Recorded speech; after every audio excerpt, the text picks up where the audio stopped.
Hey guys, Zack here, and this is my review of Pokemon Secrets of the Jungle.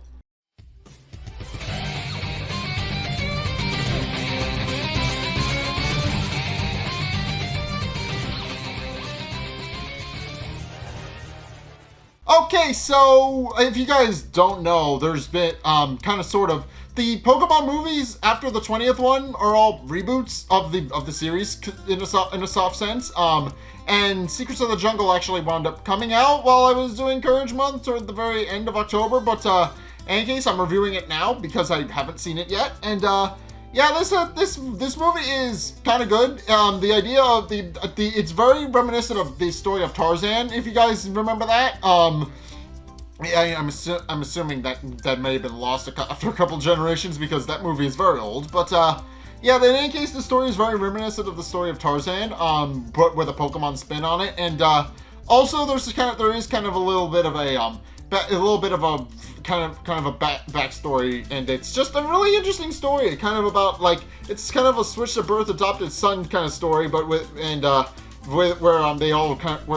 Ash kind of just helps out, and then there winds up being a large environmental message at the end and a large super villainy thing. I'll get to that in a minute, but yeah, this movie is very good, and I do recommend it. It is on Netflix. Just go check it out. It is there. Just watch that. But in any case, this movie actually starts out with a troop of Zarude who live in the jungle. They live in the struggle of Okoya, and it's this large jungle off the coast of the outskirts of the movie's other setting, Malifa Town. And long story short, there's this big troop of Zarude who actually kind of just take and steal whatever the hell they want. Long story short, they have this monster where they believe that the Zarude are basically the strongest in the forest, and they believe that they're the best of the best for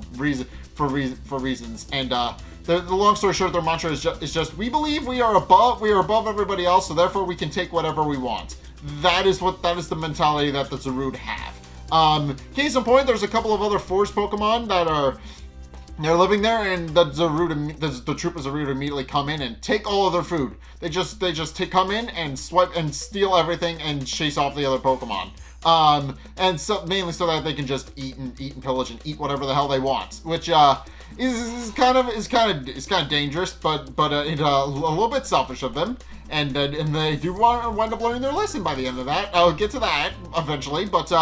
In any case, as they're about to head back to the sacred tree where they live, which is in the middle of Okoya, but one of the Zarude hears something and breaks off from the troop to actually go and investigate. And what he actually finds is a young baby in a pod where he actually winds up picking up the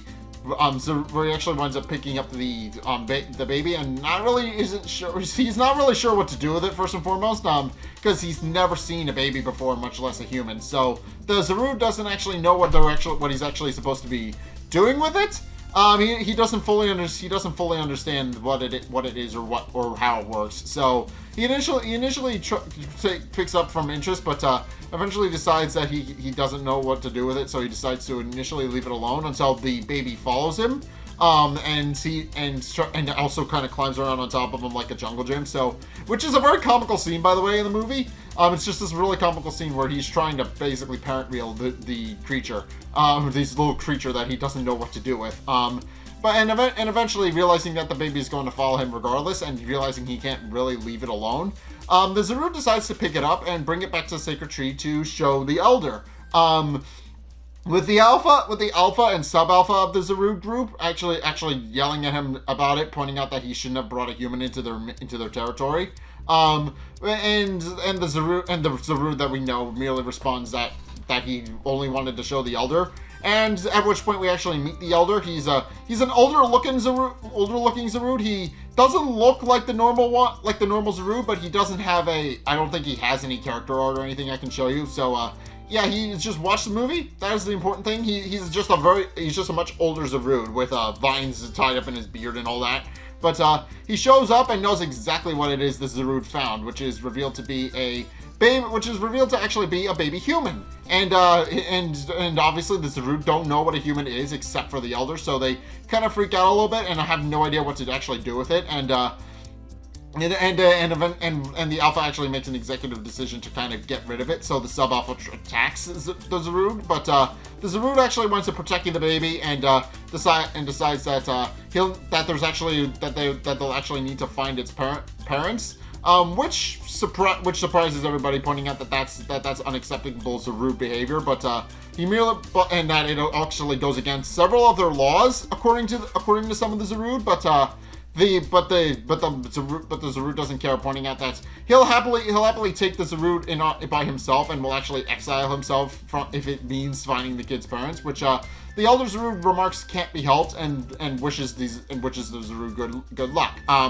At which point the Zarude proceeds to kind of a bit of a montage. Not only raises the child to actually try and figure out where its parents are, but also tries to just kind of raise it himself so that he can actually try and keep it safe and happy. And also, he pops into Malifa Town once or twice to actually investigate and try to find the kid's parents, but he can't. There's actually one point where he tries to leave the kid in the middle of the crowded city, but quickly realizes that that's a bad idea, mainly because the kid actually wanders into oncoming traffic and only gets hit by a car. So he decides to just kind of raise it himself until he actually can find the parents. And eventually he does wind up finding a hidden base in the middle of a Koya jungle, which has long since been abandoned. And he also finds a picture in there as well, and quickly realizes that. He very much realizes that he needs to actually. He realizes now that the kid's parents are long since gone, and realizes now that he's the only one who can actually raise the kid. So he decides to actually do exactly that. And while he's there, the kid actually winds up finding a blanket that the Zarude tries to pry away from him.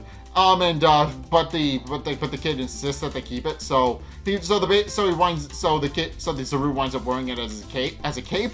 And then after a while, they just become father and son, and 10 years pass. So yeah, at which point the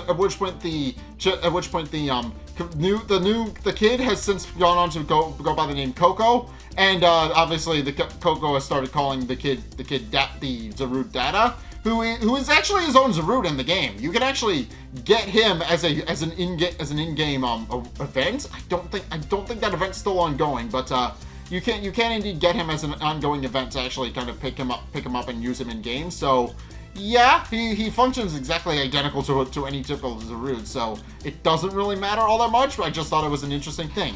But in case now 10 years have passed, and it's at this point where Ash and Pikachu actually wind up in Malifa Town on their journey. They actually do wind up in Malifa Town as part of their journey, and the movie actually starts off with a picture with them actually getting a call from Delia Ketchum, who yells at Ash, and who kind of goes in a bit of mother mode, which I think we can all relate to, and kind of over worries him about him a little bit, pointing out that she's hoping that he has plenty of potions, has Pikachu's food, and just goes through a large checklist to actually tell Ash to just be careful. And Ash kind of does something a little bit rude here, which is that he hangs up on his mother. Don't do that.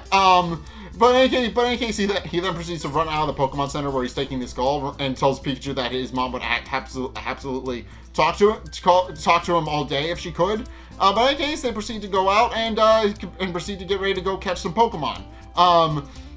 In any case, they wind up going into the forest to actually go and explore that and actually start looking into some Pokemon. But meanwhile, as that's happening, we actually do see Coco and Data actually kind of interacting with the people of the jungle. Coco actually winds up befriending a Squirtle at one point, and he actually does help break up a couple of things. But overall, Coco is actually friends to all the Pokemon in the jungle, and thanks to being raised by a Pokemon, he can actually understand what all of the Pokemon are saying, so he can actually fully understand them and communicate with them, and basically learn their problems, which winds up becoming a relevant plot point later, sort of. But But in case they actually do, but in case Data does but in any case Data does kind of talk to his son a little bit. With Coco immediately remarking that he hopes one day his vines will actually grow in, which Data remarks maybe someday, but that he's actually fine without vines. At which point they're actually approached by a Pokemon who is actually trying to break something up, and Coco actually goes to investigate and discovers that apparently the Zarude just came in and ate all of their shit. So yeah, and obviously they're very annoyed, and obviously the other Pokemon are very annoyed at Data as well, pointing out that he shouldn't have he's a Zarude. He was originally very much a part of that, but Data denies being a part of that, and then roars at them to get them to calm down and stop accusing him, which just causes them to leave. And Coco was initially upset about the fact that isn't allowed to, that their food supplies have actually been dried up and eaten by the Zarude, but then he comes up with a brilliant idea where they can just grow their own. Which Data actually remarks is actually a really brilliant idea, since if they have their own private garden, then obviously the other Zarude aren't going to be able to get to that, and they'll actually have food to feed everybody. So with that, they actually take some seeds from the berries and proceed to actually go home, where Data actually reveals that he can actually do a thing where he can actually. I don't know if this is an actual move in the games, but he has the ability to cause things to grow faster. And it's implied that other Zarude are able to do it, but as he mentions, the other Zarude don't really care about doing that. But in case as they're actually growing the berries out, they actually wind up here. Coco actually winds up being contacted by another Pokemon who tells him that there's actually a fight breaking out, and Coco leaves to go investigate. Which Data remarks can't be helped, although he's a little exasperated that his son just kind of left to go deal with basically go deal with the Pokemon while he's left tending to the seeds. But he's a little bit annoyed. But in any case, the movie then continues with Ash actually in the jungle now. And he's actually going to go catch some Pokemon. He actually starts with a Cramorant, which he sees gobbling up a Barraskewda in the river. And he actually goes to go battle it and capture it, remarking that it's actually a perfect Pokemon to catch. But in the process, but in any case, not only does the Cramorant not want to be Ash's Pokemon, but he actually spits up the Barraskewda at Ash to actually get him to back off. And also in the process, Pikachu actually goes in for an Iron Tail, but the Cramorant just eats him, which is a reference to the fact that its main ability whenever it uses Surf or whatever else, causes it to sometimes come back with the Pikachu in the actual games. And this scene is very much just a reference to that, where Ash's Pikachu winds up getting eaten by a Cramorant. And Pikachu has to use Thunderbolt to get out of the Cramorant's jaws, which does wind up injuring the Cramorant, and results in Pikachu actually being thrown free and being flung into Ash, and the Cramorant winds up escaping. So they unfortunately Ash doesn't get to catch the Cramorant, but good news, because he actually sees a Flapple flying by and decides to chase after that as well. But in the process, he winds up tripping and hurting himself. So at which point we're actually introduced to a scientist named Sharon, who is revealed to work for a I forget the name of the actual organization, but she's a scientist who has been studying the healing properties of water in the jungle, and has actually been looking into it, and remarks that she might be able to actually help out with Ash's broken ankle, but he merely responds he's fine since he doesn't really have a broken ankle. But at which point it's revealed that Team Rocket have actually been watching Ash the whole time, pointing out that they're still haven't given up on their idea of capturing Pikachu for their boss. But they just actually decide to change gears a little bit when they find out about Sharon's company and decide to actually look into it a little more. So James actually pulls out his tablet, and it's revealed that the organization is actually led by a man named Dr. Zed, who is very much researching the mystical healing properties of a secret spring deep in the jungle, but they haven't successfully found it until now. And Team Rocket actually gets a brilliant idea to actually maybe sneak in and steal some confidential government data, or at least some confidential company data, which they're all very much keen on doing. So in case it then cuts back to Coco's side of the story, where he's actually running through the woods to actually find out the source of the commotion, and eventually this guy finds out that there's actually a Pangoro and a Flygon fighting each other. And he immediately tries to break it up, which is a bad idea because he's a human trying to break up a fight between two Pokemon. But he does tell them to calm down and to stop fighting. But in the process, he actually winds up tackling Flygon to get it away from Pangoro. But in the process, he actually finds out that that Flygon has an injured wing. But then he's actually flown 3 and lands next to his Skwovet, which he asks him why he didn't actually break it up, and it's implied that Skwovet knew that he wasn't going to win in a fight against either of those. But even though we don't really understand what Skwovet is saying, but it's clear from the way he's talking that he realized he's very much not my circus, not my monkeys. That's very much what he's trying to say to Coco. But in any case, Coco eventually realizes he actually does have an idea of what he can do to actually help the Flygon out, in that he needs to both break up the fight and heal Flygon's wing. So what he does is he has Skwovet throw a berry at Flygon to get its attention, and then he proceeds to pick up Skwovet and run toward the healing spring underneath the Zarude's tree. Which does work in actually healing the Flygon, and it then proceeds to thank Coco and fly off. But Coco quickly realizes that he actually broke a couple of Zarude laws to actually kind of figure that out. But in the process, he actually winds up being and obviously because he wandered into the Zarude's territory without permission. He's actually attacked by Alpha, who yells at him for it, more or less. I'm not exactly happy about the fact that Coco is there. With Coco trying to explain that the only reason he broke the law was to help an injured Pokemon. So, but Alpha isn't very much listening and actually gets into a fight with Coco and uses his vines to actually try and ensnare Coco and pull him up onto the tree. And he does eventually manage to get a hold of Coco, but then Data shows up and breaks the fight up, and then proceeds to kind of plead with the other Zarude to break it up and stop trying to attack his son, pointing out that it was a mistake and that it won't happen again. At which point the Elder proceeds to show up, and while the Elder is understandably annoyed that Data and Coco are there, he does decide to pardon them, pointing out that you can't really break the law, you can't really fix anything about the law once it's been broken, and merely tells them to leave and never come back, with Alpha merely remarking that Data is lucky the Elder is always so soft on him. But in case Data then proceeds to bring Coco far away from the tree, at which point Data then proceeds to yell at Coco for basically doing what he was told never to do. He was told never to actually go and investigate the jungle and go under the tree. So basically he defied a direct order that is very much against the law of the jungle. But and Coco merely remarks that he just couldn't help it, since, as he remarks, the Zarude aren't the only Pokemon in the jungle, and then he remarks that all of his other Pokemon friends all have things that are unique and interesting about them. He also merely remarks that he knows full well that he doesn't understand the law, and also then he proceeds to question if that's because he knows he's not as rude.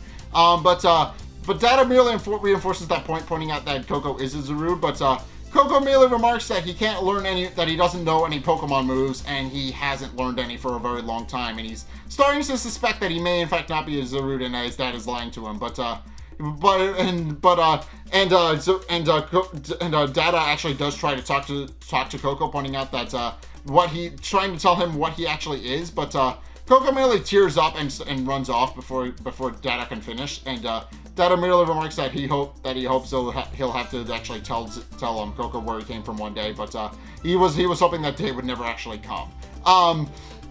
At which point, Coco then proceeds to try and flee through the jungle to actually get away from his dad, with his Skwovet friend actually following very close behind. But in the process, Coco actually winds up in the research facility, or at least in the mobile research facility near where Sharon and her scientists are actually doing a bit of investigation, and he actually winds up running face first into one of their pipes that they're using to power the base, which causes him to collapse and fall into the river, where he's actually swept away by the current. And eventually, Ash finds him and scoops him up. And realizing and not only recognizing that he's both human and also in pain, he realizes he actually needs to bring Coco back somewhere where he can actually help him, and decides to take him back to Malifa Town and proceeds to bring him to the Pokemon Center, which the Squirrel watches the whole thing, and proceeds to actually go back to Data to actually tell him what happened. Which Data isn't particularly happy about, I should mention. Data actually is visibly annoyed that his son seems to have left the force and has actually been brought back to the city by another human.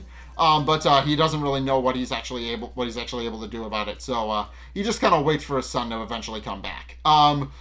Meanwhile, and this is kind of funny, Team Rocket have indeed successfully infiltrated Dr. Zed's facility and have actually disguised themselves as scientists to actually kind of learn more information about what his research is, and also maybe sell it at some point. But and Dr. Zed doesn't even seem to notice that they're not actual scientists, and the reason because is that they actually wind up covering it up, pretending that they were actually transferred in from headquarters, and that they're just kind of the new transfers there. So, which Dr. Zed then proceeds to let slide and tells his scientists to get getting back to work and keep researching. So yeah, they then proceed to actually kind of use the government computer to actually try and the company computer to actually try and figure things out. So they wind up pretending to do research when actually they're trying to steal some information from the company that Dr. Zed owns and works for. So yeah, that does wind up becoming relevant as a plot point, as odd as it sounds.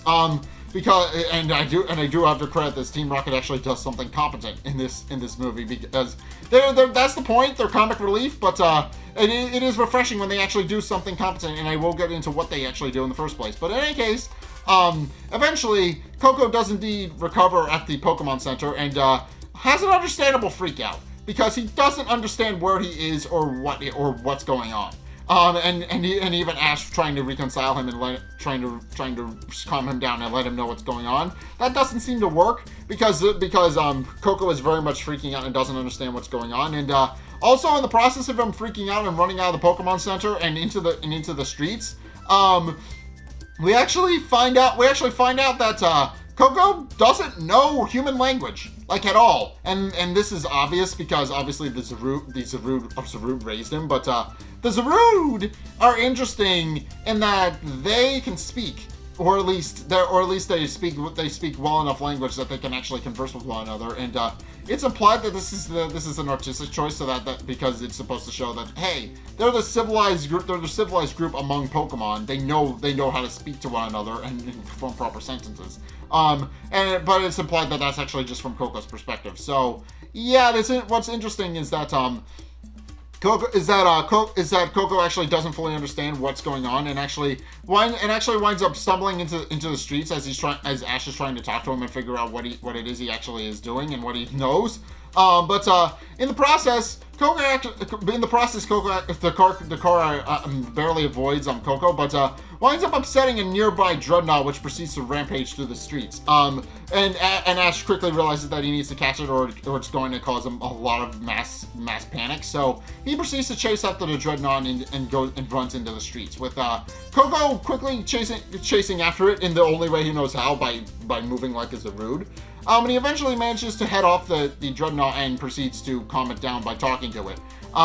Which its trainer then proceeds to show up and points out that is kind of impressive, since as he points out, his Dreadnought is apparently very wary around humans and doesn't like other people. So the fact that Coco was able to calm it down is actually impressive to him.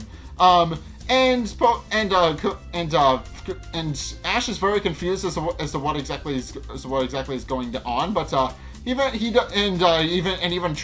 he continues to chase after Coco, he does ask him how he did that, but eventually Coco does eventually stop because he realizes that Ash actually isn't any danger to him, and Ash even tries to calm him down, pointing out that he's not a threat to him.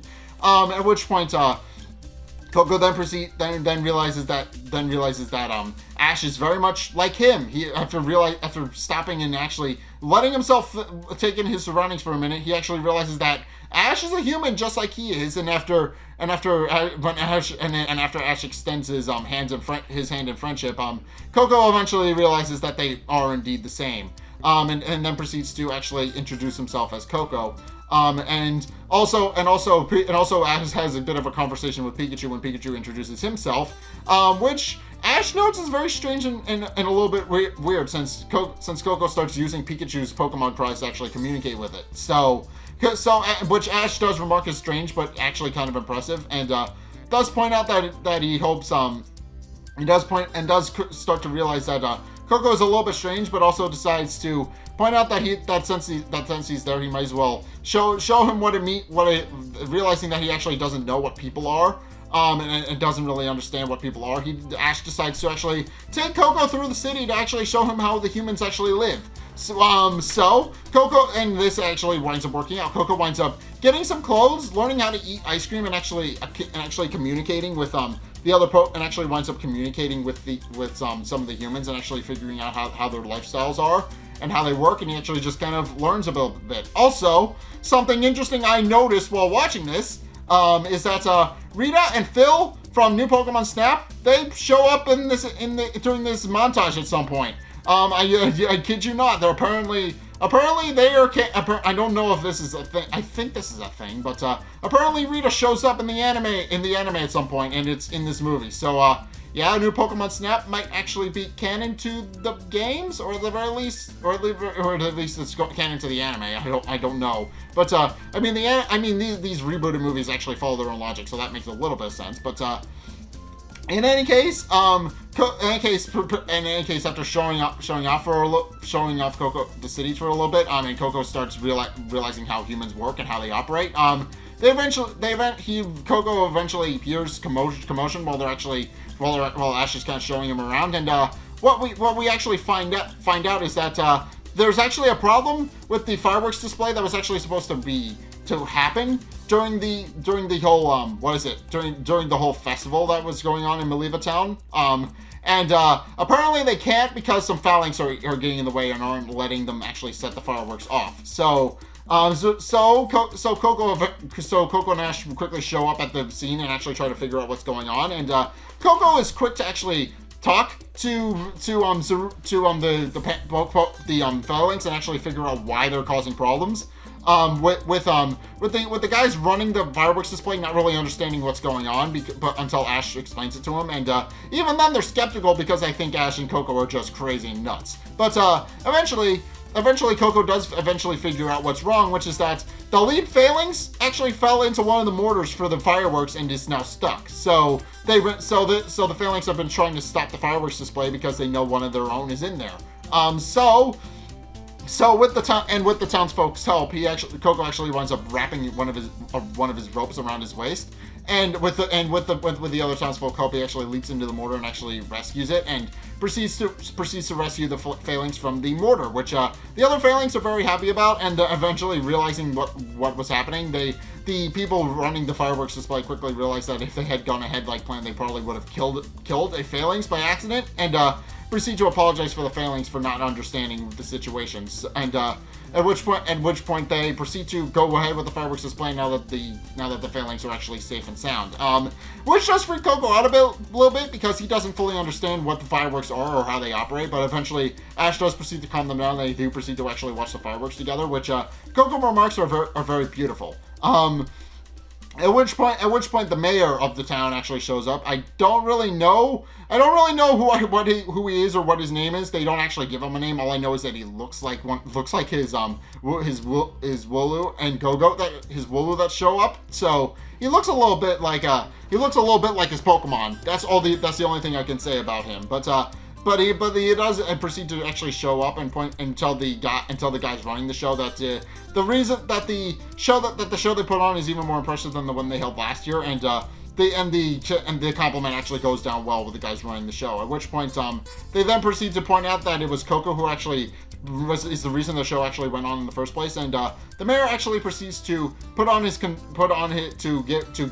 Coco his thanks, pointing out that without him, the show probably wouldn't have gone on in the first place, and his woo then proceeds to lick Coco on the face as a sign of thanks. At which point, the mayor then proceeds to point out to Ash that the reason they actually hold the celebration every year is in honor of their guardian deity, which they believe is which they are convinced is a Celebi.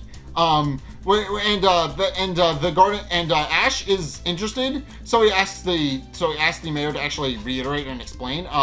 And he proceeds to explain how the Celebi actually is the guardian of the forest, and it actually does show up from time to time. But he also proceeds to explain how the Celebi actually doesn't show up if it's a time of strife and war. So it only shows up when times are peaceful. But he does proceed to explain a legend about how when the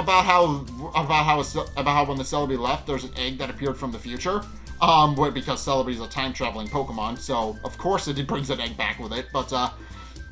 But when Ash asks him to reiterate more, the mayor really points out that it's just a legend and there's probably no truth to it. But in any case, after the festival, Ash and Coco then proceed to kind of take a load off. At which point, Coco sees a dad and his son actually walking by and talking about the fireworks and about how much fun they had and hoping they can go next year. And Coco, seeing them, is actually reminded of his own dad and realizes he actually checked in with Dada in a long time, and now it's very much nightfall. So he and Ash actually go. So he actually goes into the jungle and actually winds up leading Ash into the jungle with him, which Ash is a little confused about at first, but eventually decides to actually follow Coco because he trusts him.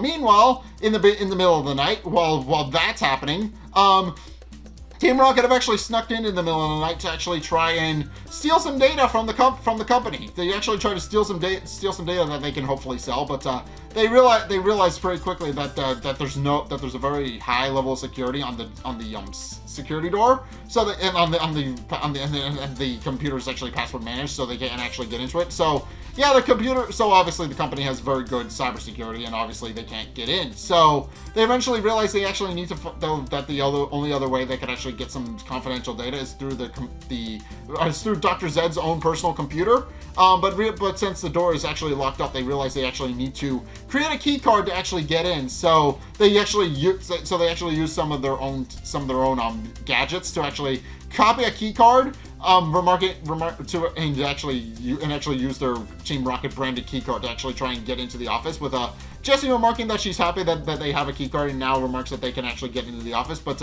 James tells her to be careful with it, pointing out that it's the only one, and she does remark that she is being careful, but then she isn't, and winds up actually tripping and falling down the stairs. And then the Cramorant from earlier actually winds up eating it, and actually winds up wrestling with Jessie over and winds up eating it. They don't realize at first that they've actually lost the key card until their Wobbuffet actually brings something up. At which point, Jessie, James, and Meowth quickly realize that the Cramorant has it and they need to get it back. But in case still at the same night, they then proceed to actually, and also there's a really funny scene where they actually try to feed the Cramorant later that morning. Doesn't really impact the plot at all, but I just thought it was a really funny slice of life thing where they're still trying to find the Cramorant, but that morning, and they're visibly sleep deprived because of it. But in any case, that night, Coco then proceeds to bring Ash into the jungle, where they're actually wind up being confronted by Dada, who is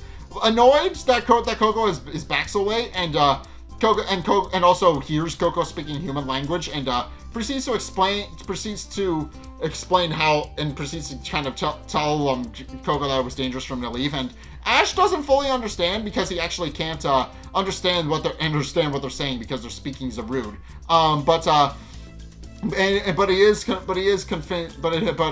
Coco does explain in English that Coco and the Zarude are family, which Ash misinterprets as them not really being his his family owns a Zarude, but he kind of misinterprets that a little bit. So But in case, the Zaru then proceeds to yell at Coco again for not only speaking human language, but also running off, at which point, the reason he ran off is to actually find more people like him, and he actually brought Ash back because he figured out he was human.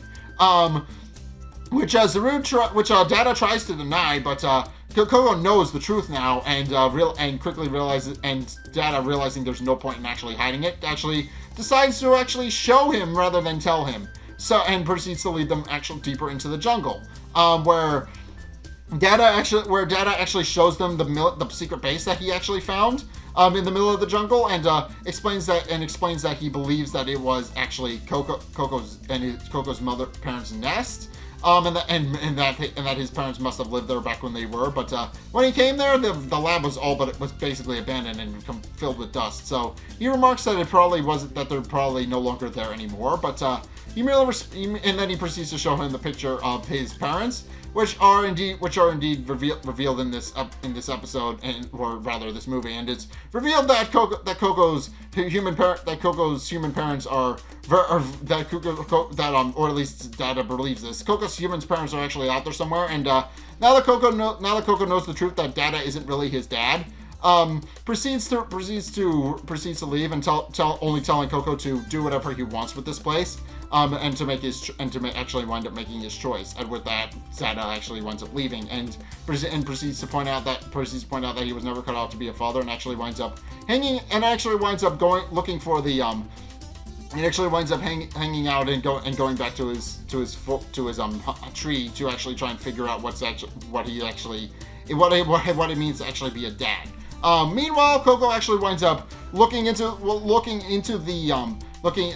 it and actually wondering what it is about his parents and his past, and it's at this point, and he's a little confused because obviously he doesn't understand. He's only ever known Data his whole life, so he absolutely doesn't know how to take in the fact that he's actually human, and isn't entirely sure where to start looking. But Ash decides to actually light a fire in him by talking about his own dad, which, as far as I know, has only ever happened twice. But this movie marks the first time in the rebooted continuity that Ash actually winds up talking about his dad, and while it isn't much, we don't really know much about Ash's dad at all. We know that they exist, but that's the only real thing we know about him. But Ash proceeds to explain that his dad is the reason he actually went on his Pokemon journey in the first place.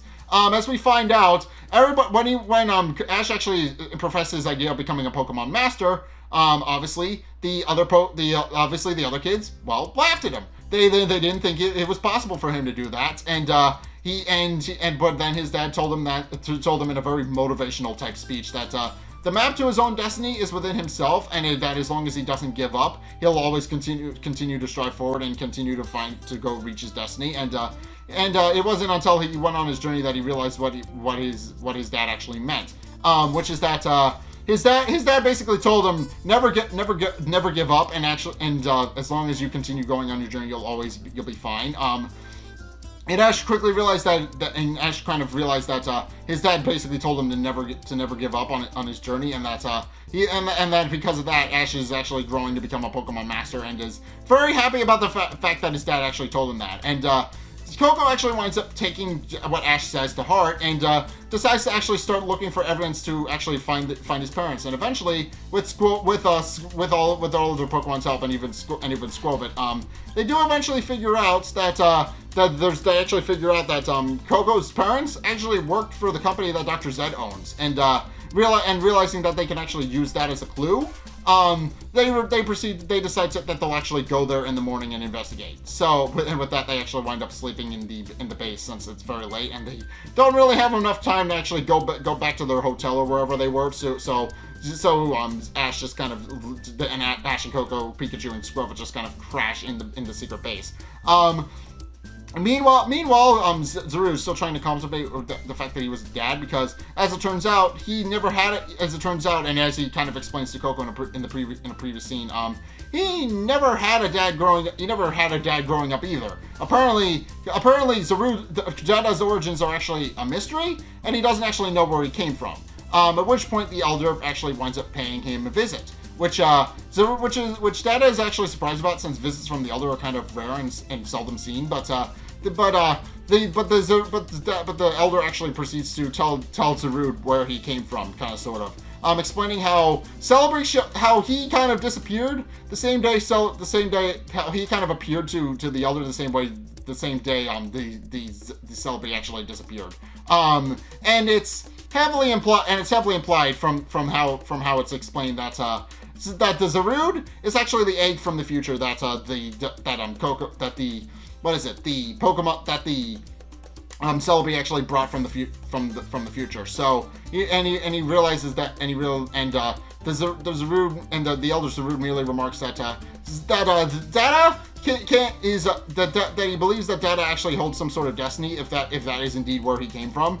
And he actually does and after listening to the elder talk about how he has some sort of destiny, he proceeds to think back to what he to an event he had with his son, where his son actually ran off to save a Pokemon, to save a Rufflet, and his dad, realizing that they couldn't actually bring it to the spring, decided to use its signature move, Jungle Healing, to actually heal the Rufflet.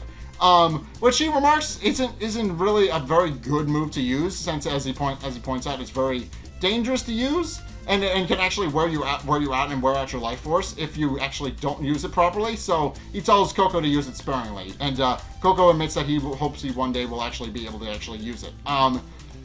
But in case the very next morning,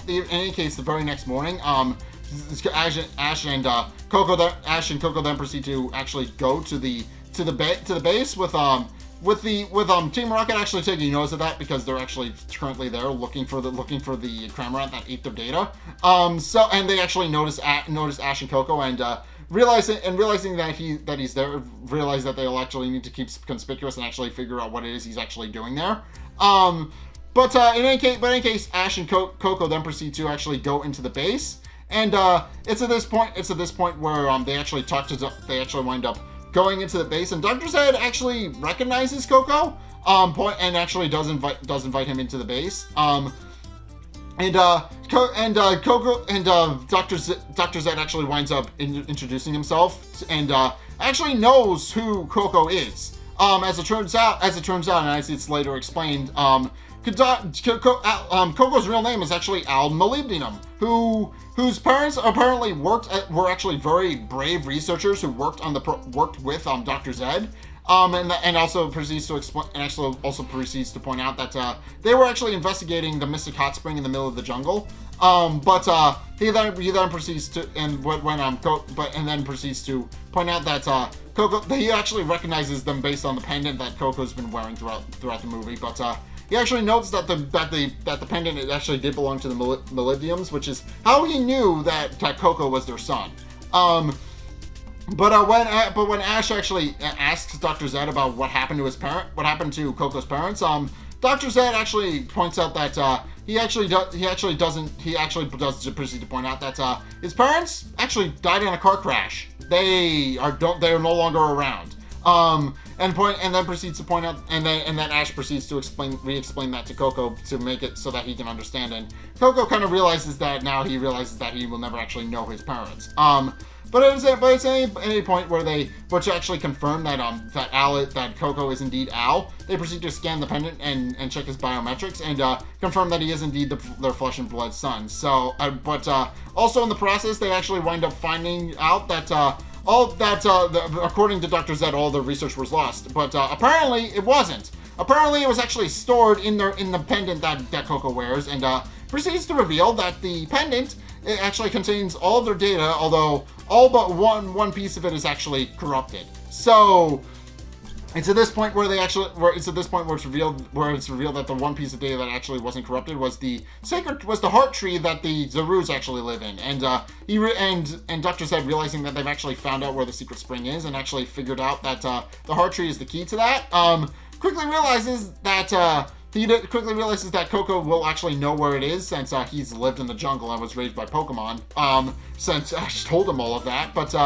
when Dr. Zed actually asks Coco, even putting his hands on his shoulder to try and plead with him, Coco merely remarks that he can't help him at all. So Dr. Zed just kind of gives up, and Coco proceeds to run off into the jungle.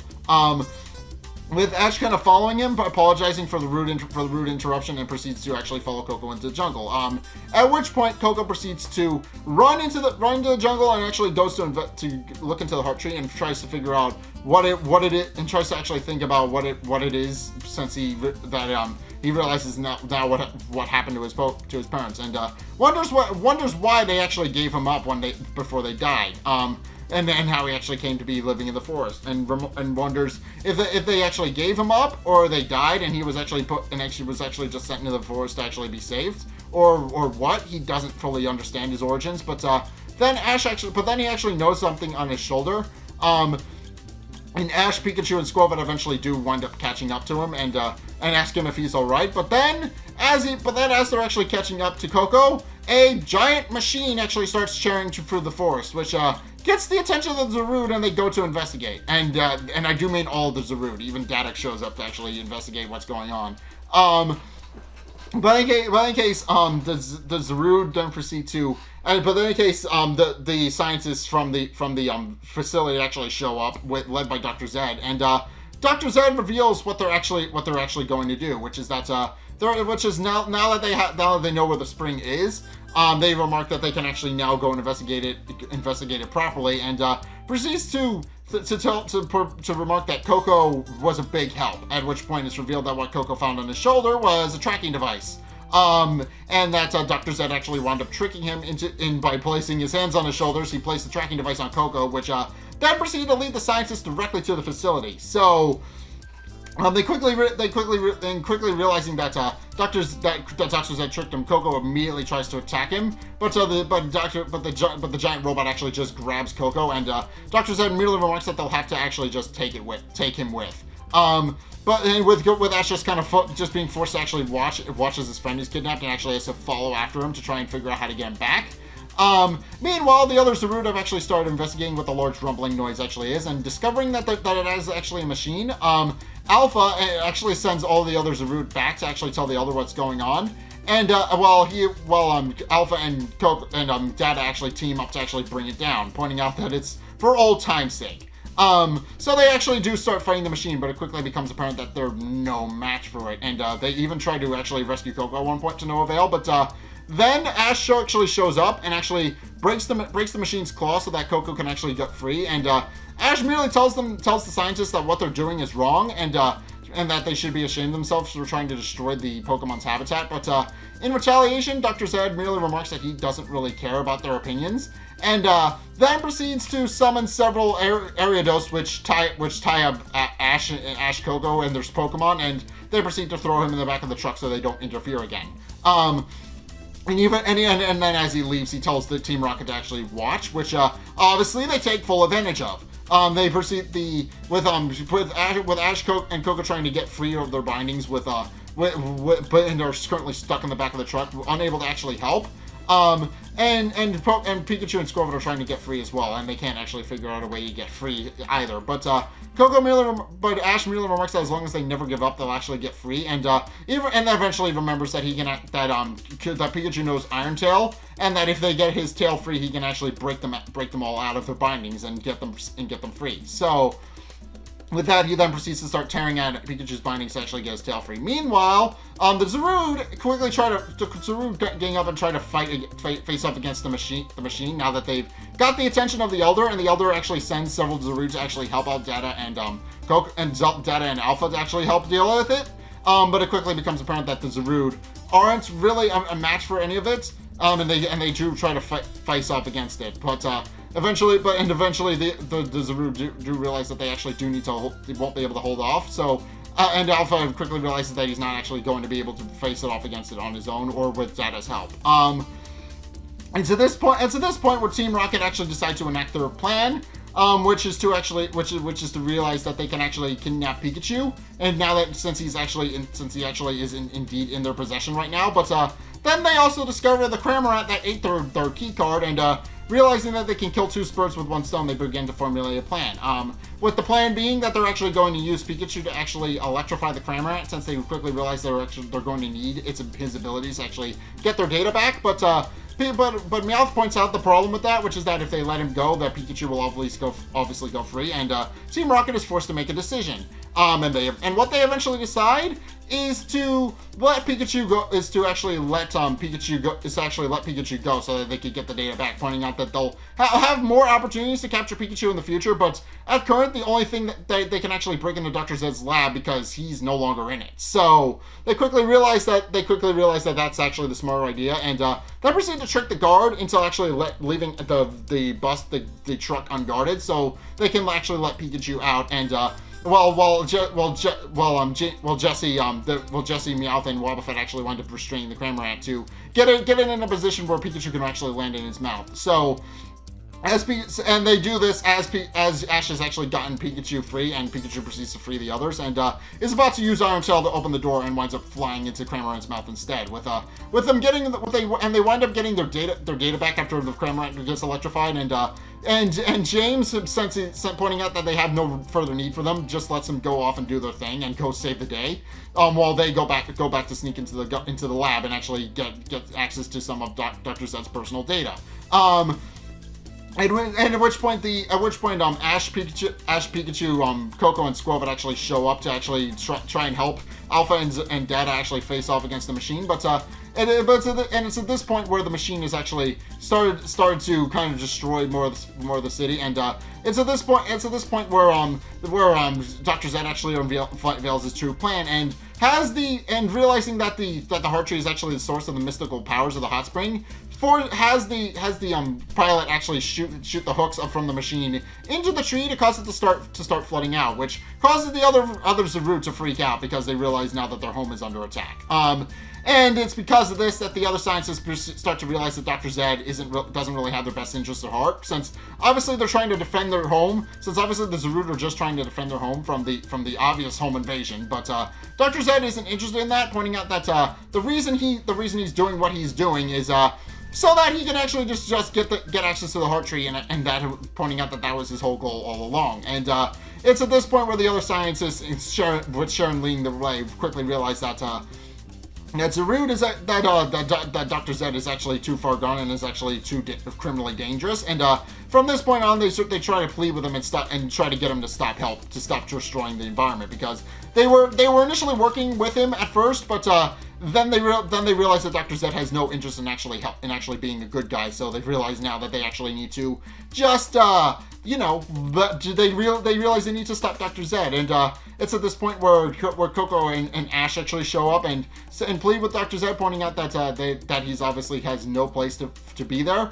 and that he should really think about what he's doing. But Dr. Zed merely remarks that he has no real interest in actually dealing with them, and then proceeds to go in and try and attack Coco, and then orders the machine to attack Coco. But the man refuses. So Dr. Zed actually winds up taking over the machine himself, and then he proceeds to reveal what actually happened to Coco's parents, which is that, and this is revealed via a bit of monologue, a bit of flashback, and a bit of Team Rocket actually utilizing the fact that they have access to Dr. Zed's data. And what we find out is that the Molybdenums, their car accident wasn't an accident, and as we find out, Dr. Zed was the one who was responsible for the car crash that killed both of Coco's parents. So, yeah, because of that, Coco realizes that Dr. Zed is indeed his enemy, and proceeds to try and run up the machine to actually attack it, to fight back. But it's at this point where Dr. Zed actually pulls out a flamethrower to start attacking Coco, which Data actually uses his vines to actually defend Coco with, and tries to fight it back against the weaponry. But in the process, he actually winds up becoming badly injured and has to be rushed to the hot spring immediately, with Alpha holding off the machine until they can actually get reinforcements. It's at this point where they actually bring where Coco actually brings Data back to them, and Data merely tells everybody what's going on, and how the giant machine is actually going to be tearing up their forest, and that if they don't intervene, the bad things are actually going to happen to them. So Data tries to point out that they're actually going to need to leave and flee, but the Zarude outright refuse, since they're Zarude. They point out that they're the strongest of the jungle, and that if they don't stand and fight and protect their home, that nobody else will, and they proceed to actually rush off and go defend defend the facility. They proceed to go and defend their tree, with Coco actually deciding to join in, much to Dada's chagrin, since as he points out, he's actually going to need help. They're actually going to need help. And Coco merely remarks that he actually doesn't want to stay with his dad, pointing out that he won't be able to keep his dad safe if he doesn't go and help. So he proceeds to actually rush off and go defend go and fight with the other Zarude. So it's at this point where Dr. Zed is now in complete control of the machine and is actually still rampaging through the forest, actually trying to destroy everything. But it's at this point where the others Zarude gang in and actually start attacking. With the other scientists realizing now that the Pokemon are still trying to defend their home, and once again plead to Dr. Zed to stop, who isn't listening, and even points out that a few mere Pokemon won't keep him from his dream, and keep him from his goal, pointing out that he is going to prove once and for all that he's right. And while the others Zarude actually wind up fighting with him, Dada realizing that it's not just the other Zarude that live in the forest, he actually proceeds to actually go, remembering that Coco actually does believe in his friends and his Pokemon friends, goes to actually go plead with the other Pokemon to actually go and help. Even doing so on his knees, pointing out that that they don't have to trust him. But because Coco is their friend, that they actually should go and help him instead. And points out that he's his son and he's very proud of him and doesn't want to lose him. So and after hearing Dada's moving speech, the other Pokemon do decide to help, despite knowing full well that they don't really trust Coco and that they don't really trust Dada. And Dada then proceeds to lead them into battle against the giant machine with his giant glow, and as Dada is actually leading in the battle, he emits this giant glowing light as he extends his vines to actually get in a fighting stance. Which the others Zarude then proceed to watch and look at, and they realize what their little chant at the beginning actually means. That the Zarude are there to lead to lead and protect the people of the entire forest, and that it's not just an every man for themselves type of thing. And they realize now that they were maybe wrong about that. But in case with the other Pokemon's help, they actually start ganging up on the machine and actually fighting back against it, with Coco actually trying to help fight back against the giant machine. But in the process, Dr. Zed realizes that Coco is the one who is rallying all of them against him, and realizing that he actually needs to that he can actually get them all back down by attacking Coco, proceeds to use one of the claws from the giant machine to actually attack Zarude. But in the process, Dada actually winds up shielding Coco with his body, which causes Dada to become very badly injured. And he actually becomes fatally wounded as a result of that. But with the other Zarude realizing that Dada isn't going to make it if he doesn't get back to the hot springs, so they tell Coco to actually bring Dada back to the hot spring to actually go and heal him, while the other Pokemon actually continue to fight back against the machine. At which point, one of the pilot of the machine remembers that, realizing that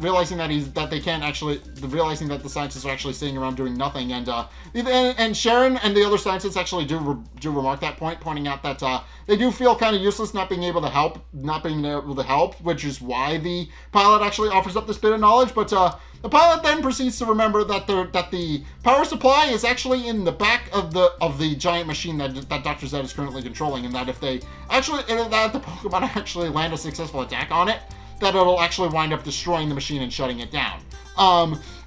At which point, Ash proceeds to relay that to his Pikachu, who proceeds to charge in and try to hit the back of the machine with Iron Tail. But Dr. Zed quickly figures out that that's what they're trying to do, and remarks that he's not going to let them do that. So he winds up sending Pikachu flying, but Alpha winds up catching Pikachu, and Pikachu proceeds to explain what he's trying to do, and Alpha, realizing that that's how they're actually going to be able to save their home, proceeds to actually go and fight the machine, and using the help of several different Pokemon, Pikachu is eventually able to actually bring the machine down. And meanwhile, Coco actually winds up bringing his father to the hot spring, but Data is too badly injured, and because of what Dr. Zed did earlier with the machine, the water actually isn't able to actually rejuvenate and heal anymore, and that its power to do that has likely dissipated. And the Elder even remarks this point, pointing out that it may be impossible for Data to be healed this way. And Data, realizing he is about to die, actually decides to give his son one last heartfelt speech, pointing out that obviously he believed that he was never actually cut out to be a parent, but without realizing that he already was.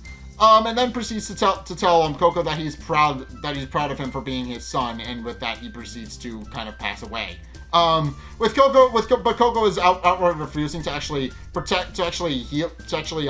his dad die, and remarks that he's actually going to use jungle healing to heal his father, and so that he doesn't die on him. But which the Elder remarks is impossible.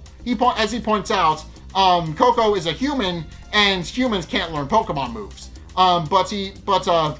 Coco completely ignores the Elder, pointing out that he's his father's son, and he is going to do it. Regardless of whether or not it's actually possible, he is going to use jungle healing to heal his father.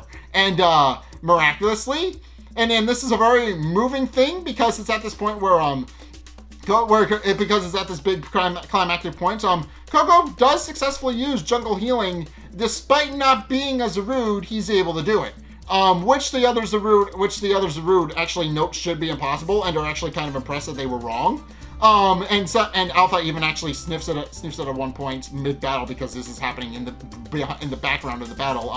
Remarks that jungle healing actually smells a little bit different, and realizes that it's Coco who's actually using it. But in any case, because of that, Coco actually winds up sacrificing a bit of his energy, but he does manage to successfully save his dad, and he and his dad have one big heartfelt hug. But in any case, with both of those story beats actually done, the two of them then proceed to actually go back to the fight where Dr. Zed has long since been defeated and his machine has long since been destroyed. But they quickly realize that Dr. Zed is nowhere to be found. He actually does wind up escaping into the forest, remarking that he will actually do what the Molybdenums could not, and proceeds to actually keep going deeper into the forest, where we find out more backstory, which is that the reason, this is heavily implied, this is outright stated because of the car crash, but it's more further implied here that the reason he actually had the Molybdenums killed, or at least tried to kill them, is because they got in the way of his research and wouldn't let him finish his research project. So he just decided to do it on his own by putting himself in charge, by killing them, because they were originally the ones in charge. But in any case, Coco, seeing Dr. Zed actually flee from the giant machine, proceeds to chase after him and tries to catch up to him. Remarking that he's not going to get away. And proceeds to actually chase Dr. Zed and actually starts fighting him with him on an uprooted tree. Overlooking one of the rivers of the riverbank, and Data quickly realizes Coco is giving into his anger and proceeds to chase after him to try and stop him. But Coco actually doesn't wind up killing Dr. Zed or anything bad like that. Coco actually just winds up pushing Dr. Zed over and actually winds up pushing him over the edge, and at which point Coco uses his quote-unquote vines to actually save Dr. Zed and secure him to the log, so that he actually doesn't fall off and can't go anywhere. With much of Dr. Zed's chagrin, since he didn't want to be saved, and he remarks that he's not going to actually he's actually not going to be defeated this way, and calls Coco's name, his actual name, but Coco, it falls on deaf ears, and Coco doesn't listen. At which point, with now that Dr. Zed has been dealt with, we actually see kind of an aftermath story where now that Dr. Zed has been arrested, thanks to Team Rocket's help, because it's revealed that thanks to an anonymous tip, the police were able to actually conclude the police led by Officer Jenny, who is a recurring character in the anime, but I think this is her first time we're seeing her here, I think. Or at least in the reboot, but Officer Jenny merely remarks that thanks to an anonymous tip, they were actually able to conclude that Dr. Zed was all but certainly in charge of the car, responsible for the car crash that killed the Molybdenums, and remarked that now he can actually be tried for his crimes properly. And it's heavily implied that it's Team Rocket's fault for him being arrested. It's heavily implied that after finding the data on his computer, they gave it to the police anonymously so that they could actually use it in the trial against him. So yeah, Dr. Zed winds up being arrested because of that. And And also because of that, the rest of the forest jungle, the rest of the people of the forest, the Pokemon, the scientists led by Sharon and Ash all help contribute to actually helping the jungle heal, since obviously Dr. Zed used the giant machine to actually knock a lot of their trees down and actually messed up a lot of their stuff. So obviously the scientists are going to continue to make up for that. At which point does the Zarude find out what the humans are doing and go to investigate. And Sharon, and when she sees the Zarude, Sharon tried to plead with the other Zarude to actually point out that she's only trying to help, and that she doesn't know how long it'll take, but remarks that in the process that she will help them restore their facility to make up for what their boss did. And also remarks that the forest will actually heal once again. And the Zarude, moved by her kindness and also realizing that because of Dr. Zed, because of what Dr. Zed did, they realized that they were very much the same like him, and realized that they were wrong. They decide to use their healing magic to actually help the forest grow faster and recover a lot faster. Which causes the forest to actually start recovering ahead of schedule. With Dada merely remarking that he knew the other Zarude could do it if they tried.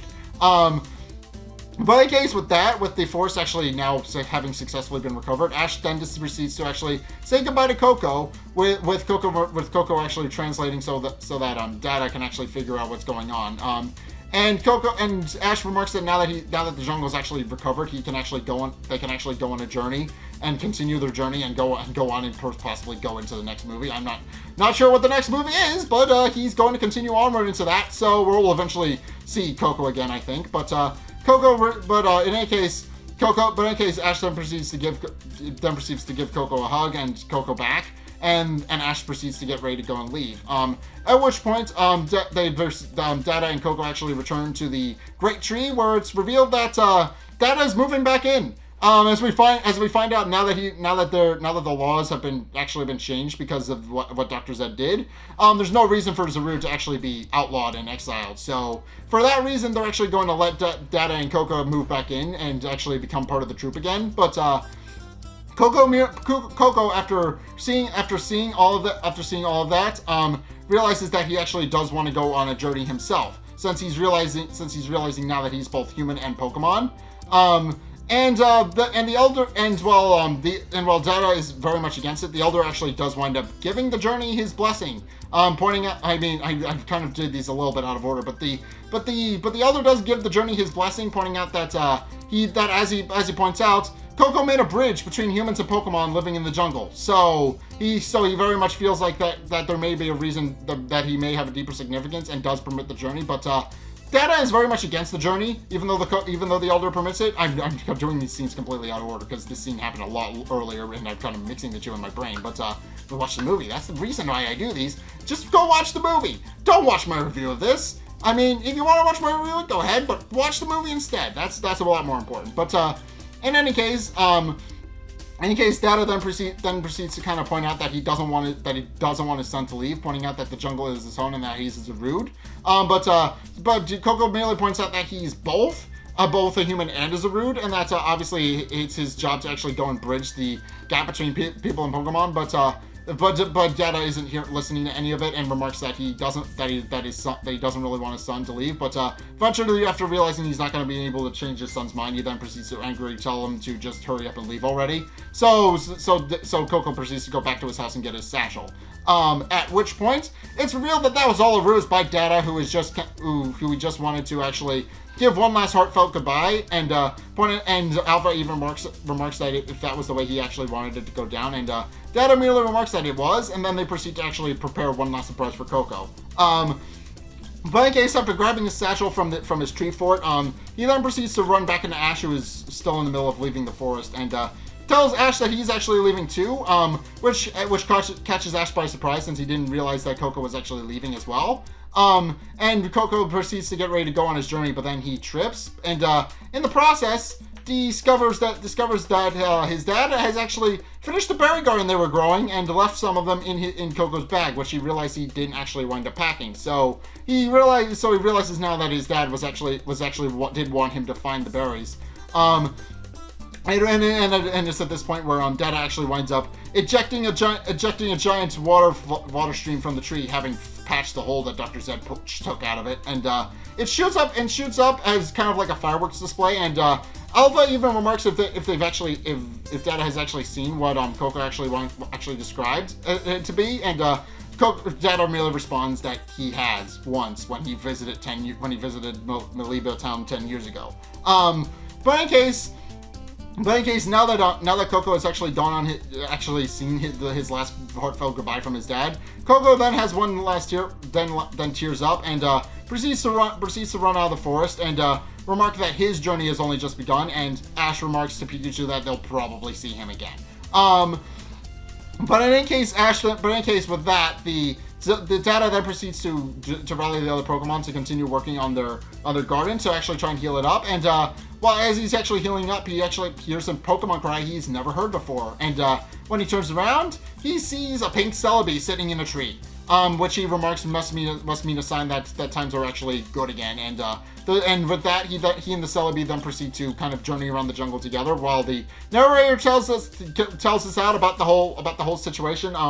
And where they actually wind up meeting people in Pokemon, and that sometimes they fight a little bit, but they always do reconcile and always do come back together. And also throughout this sequence, Ash actually winds up calling his mom out of the blue to just let her know that he missed her face, and she kind of freaks out a little bit because obviously Ash never calls her out of the blue, so Delia is a little high strung and paranoid about her son being on a journey by himself, which is fair, but he does reassure her that he's fine, and he just called her to just say hi.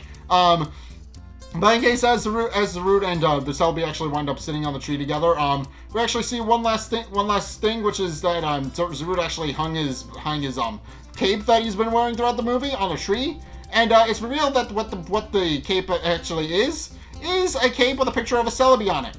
And it's implied that the two have been connected the whole time, which is something I pointed out, but it's heavily implied that that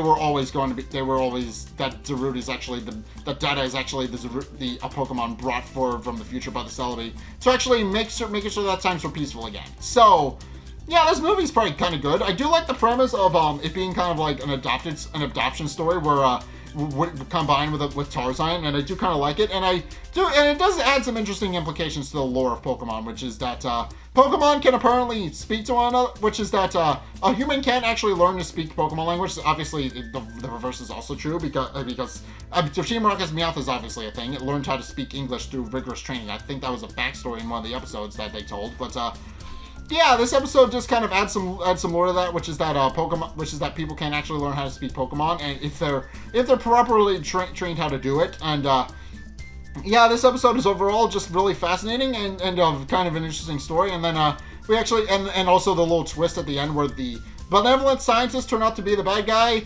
That was an interesting thing as well, and his connection to the backstory of Coco is actually pretty fascinating as well. But yeah, in any case, that's my review of this movie. I very much enjoyed it. I do very much recommend it. Again, it is on Netflix. Go check it out there. Be sure to just go watch it over there. It's very fascinating, and I very much enjoyed it. But yeah, I hope you guys enjoyed my little review of it. I kind of had to summarize quite a bit, and I think this video is still going to be like an hour or so long. But yeah, just go check out the movie. Go check it out on Netflix. If you pay for Netflix, you can you'll have access to it for that. But yeah, go check out Netflix. Go buy a subscription to that if you haven't already. And yeah, go watch Secrets of the Jungle. The other movies I've reviewed are up there as well. I Choose You and Power of Us are both up there, and as well as Mewtwo Strikes Back Evolution. So just go check all those out. I guess they're all good movies. But in any case, yeah, thank you guys so much for watching this review. If you enjoyed, be sure to like, comment, and subscribe. Also, be sure to follow me on Twitter in the description below. Be sure to check out my Patreon in the description below as well if you want to help support the show. It's only a couple bucks a month. It does really help me out, and you guys get access to a bunch of cool perks that I'm always saying thanks. So yeah, just go check that out. The link is down in the description. And also, be sure to check out my Twitch if you want to help support the show even further. I stream every Sunday at 2:30 Eastern Standard Time, and I do highly recommend you doing that, because if you guys absolutely want to see content with me live and actually interact with me live instead of just watching a video on your phone or wherever, you can actually interact with me live and actually check it out that way. And Also, finally, if you do want to see more content from me other than that, then be sure to check out the videos linked on the end screen. The top video is the most recent one. It may or may not be this one. Whereas the bottom video is a video recommended to you based on what you've already seen from me. So if you want to try something new or see more of what you like, then be sure to check both of those videos out. But in any case, regardless of whether or not you do any of those things, thank you guys so much for watching this review. And I'll see you next time. I will see you guys in the next video.